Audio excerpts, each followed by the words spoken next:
Hello and welcome back. My name is Amy Hayes, and this is the Quaint Little Finds podcast, where I am on a business journey flipping secondhand, new, and vintage items. And the goal of this podcast is to help inspire, encourage, or empower others to do the same. So, thank you guys for being here. This is the second episode. I am still just as nervous, if not more nervous, and it feels like the week just flew by. I was like, okay, next week I'm gonna do another one, and then it felt like a day went by, and we're here again. Hopefully the mic quality is better. Hopefully the video quality is better. I've been messing around with this all day. I hope there's someone out there that is finding this helpful. Am I coming into this apathetic again? Because I've been working my butt off all day trying to fix all of the tech issues again. I have way more respect for creators now that I'm doing all this tech stuff, because the tech stuff is feels like it's the hardest part, honestly. Yeah, it's crazy. It's crazy. This is hard. I should just invest in a fancy camera or something like that. So I tried to kind of update everything here. Got plants, so that's good. Whoever's watching.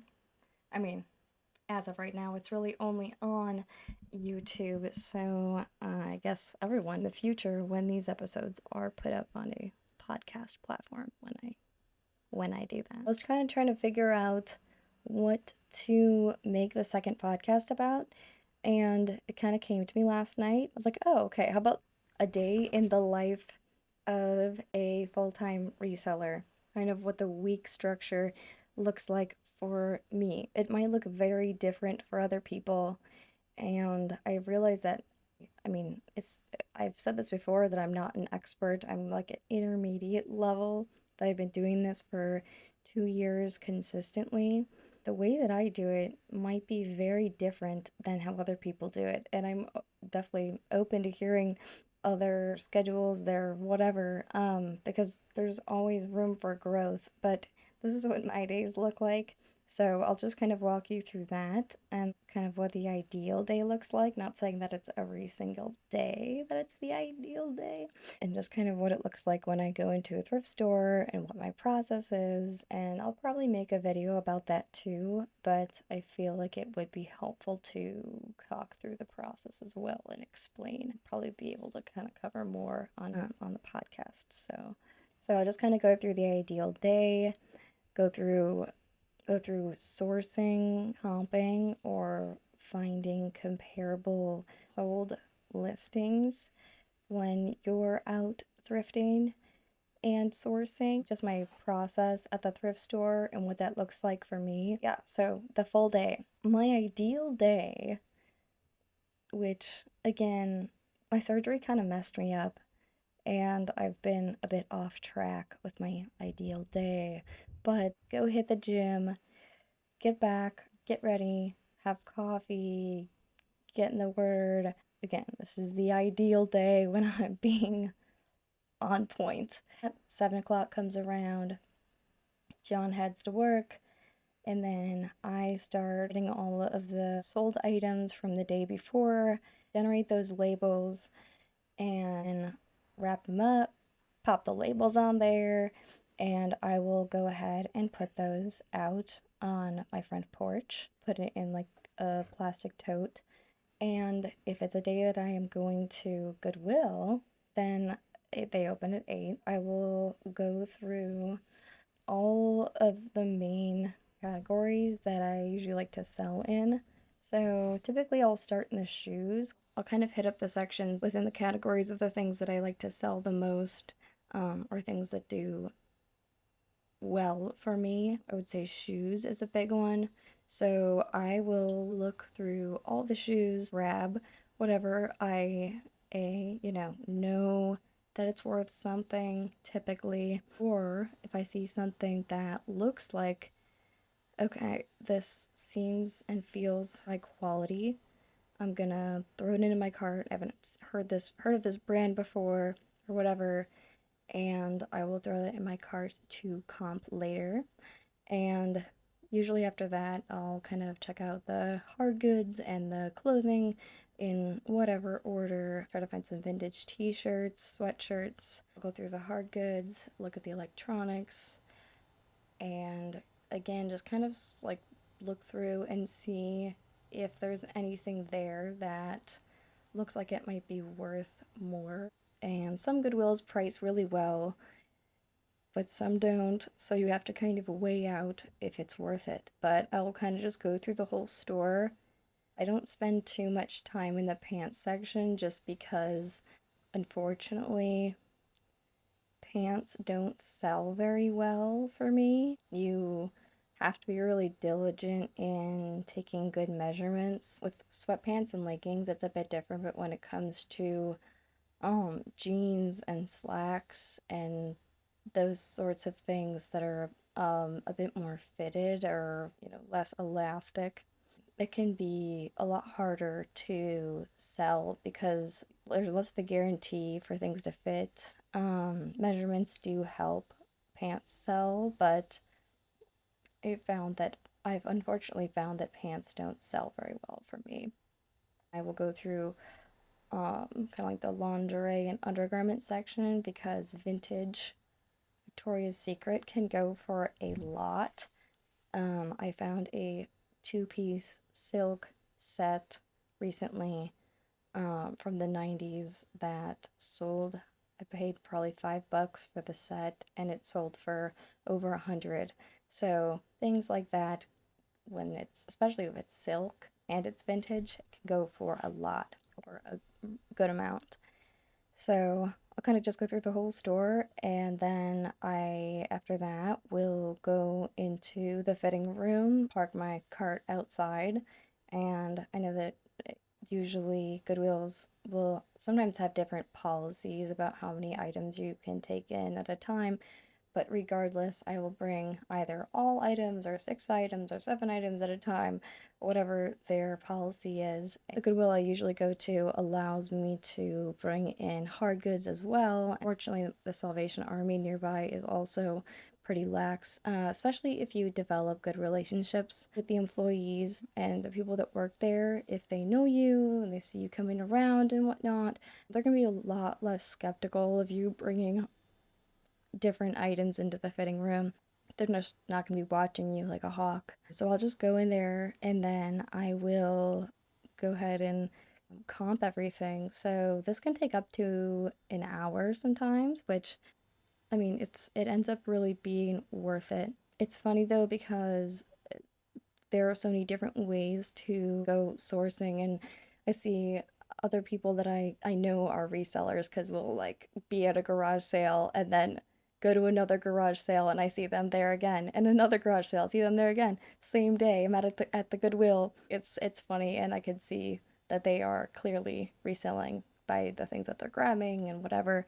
But I've seen a lot of people that will, you can tell that they are looking for more specific items, more like niche sellers that are focused on like vintage toys, strictly vintage items. This one guy, he'll be in and out of there so fast, just kind of look around, look at all of his main specialties or whatever, and then be out of there within like 20 minutes. But I usually end up being there for about 2 hours. I used to kind of sit in a corner and look everything up, but got a lot of weird looks, so I eventually changed my tactic there. So there are different ways to comp. One is to use the Google Lens, which is an app on your phone. It's just the Google app on your phone.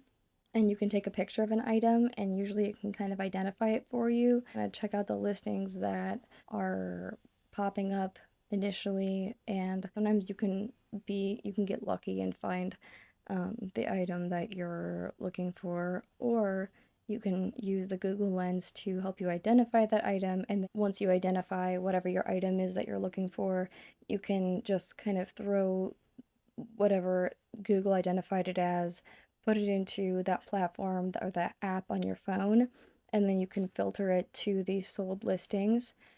eBay is a really great place. I can go into more detail with that in another video, but I will go through everything. And if I see that if an item, if there's a lot of them that have sold, just a few of them that are up and available, and the margins more than $30, then I will go ahead and get that item. Typically, if it's a reasonable price, because I kind of put a limit on how much I'm willing to spend on inventory at this point. But at the same time, though, if you find items where only a few have sold or none have sold, unless you're getting a really great deal and want to take the risk, then it's probably not worth it. Even the items that I will pick up that I think I'm going to make $30 off of, sometimes I only make $10 off of them, and that's fine because it all kind of flows back into the algorithm. Whenever you make a sale and ship it out and everything, the algorithm picks up on that and helps you get more sales. So sometimes it's worth it just to accept lower offers just so you can kind of have cash flow. You just want kind of like a consistent stream of money going in and out. Obviously, more coming in than going out, though. The way that I go through the whole store, I kind of see it as more of like a slower investment instead of mastering one specific category, because I have enough interest in various categories. Then I will, take the time to learn more brands, more categories all at once. Like, my thought on that is just that over time, it's going to get better and better for my business if I slowly learn more categories. So I may as well. But if you only want to focus on one specific category, then that's also great. And you can master that a lot faster. So, and on these days when I'm doing like crazy thrifting, I will, and you can obviously pick out your own schedule.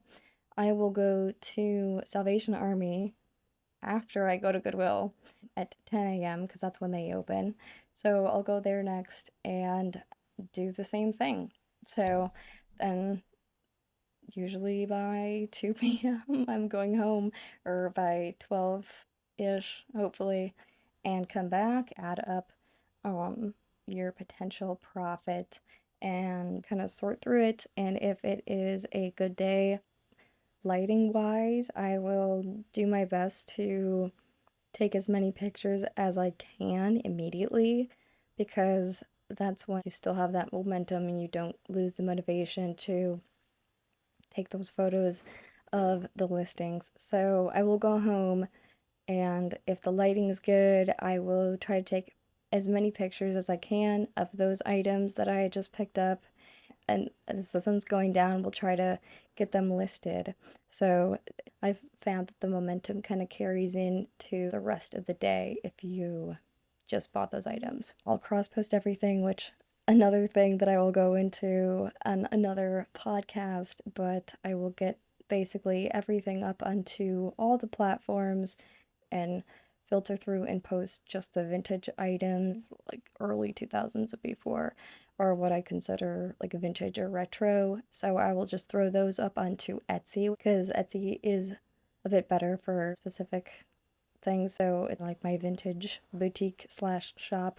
Obviously, it's different on every platform, but if I have offers to likers available, I will go ahead and do that at the end of the night and promote items before I go to bed. Put in a USPS pickup request for all the things that sold that day. And that is not my schedule every single day. That would be insane. On other days, I will strictly, if I get behind on listing and taking pictures, I'll go ahead taking pictures of those items and then getting them listed and doing the same thing. And then I have days that are strictly, I call them computer work days. So I will just focus on relisting items for the algorithm. It can help if an item's been kind of sitting for a while, or I will create promotions, sharing your items on Poshmark, and I'll go onto Facebook Marketplace and make sure all my listings are renewed or deleted and relisted. Just send offers, because having over 1,000 listings, you're going to be sending a lot of offers. It can take a couple hours on those days too. I might look around in different platform. Maybe I'll choose to expand to a different platform. So that's what I use those days for. And some days like those, I will kind of squeeze in some organization or whatever that I need to do in my inventory room, because when I do take photos of all those items and whatever, I will need to kind of get them organized in my inventory room, put everything away, try to, if I can, pack some things up at the end of the night before the morning to kind of help make the morning a bit of a smoother process. Yeah, so those are kind of just like the main things that I do to help my business continue to just consistently be making sales and running. So, sourcing, taking photos, listing, doing the offers and promotions, and then all like the extra computer work and organizing. So, that kind of sums up what my weeks look like. And Saturdays, I try to send out as many offers as I can since people are home. There are kind of certain time periods during evenings, like 6 to 10 East Coast time, that are ideal for sending offers just because people are getting off work and they're seeing their notifications. So I will try to make good use of my time there and work smart.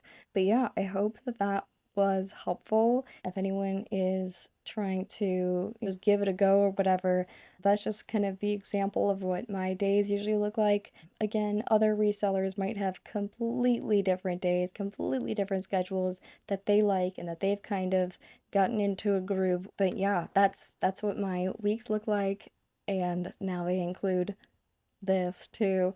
I've been trying to set aside full days or half days for doing these things because I am sort of slow.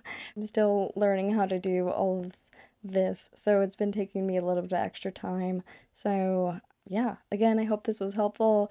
If you have any thoughts or comments, questions, if anyone has any ideas for future episodes, that'd be super helpful. Something else that'd be helpful to support my business. If you liked this episode, feel free to subscribe to my channel or give it a like. Ah, doggies. All right, thank you guys so much. Again, stay tuned. I appreciate you so much for watching if you got to this point, and have a great day. Stay tuned for more, and I will see you on the next one. Bye.